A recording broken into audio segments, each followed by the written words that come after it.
মজা।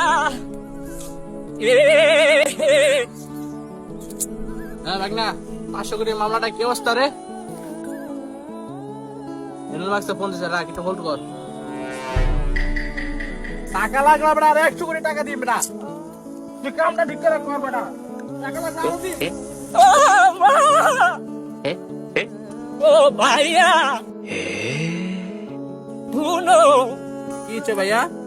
তুমি ললিপপ পাইছো কই? এটা আমার, বেটা, এটা আমি কিনে আনছি বেটা।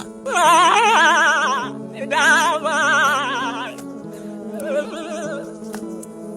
ওই দেখ তোর নানি ওরে। কো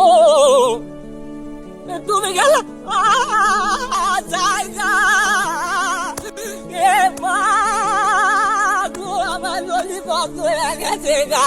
ও মা, আমার ললিপপ হয়ে গেছে গা। আজ সময় বদলেছে, ব্যস্ততা বেড়েছে, কিন্তু মনে পড়ে সেই সব মধুর স্মৃতি, যেখানে বন্ধুত্ব ছিল নিঃস্বার্থ আর খেলার মাঠ ছিল আমাদের পৃথিবী। কেউ কিছু কেড়ে নিলে কতই না কান্না করতাম। সেই আমিটা আজ আর নেই, সেই আমিটা এখন সময়ের কাছে বন্দী।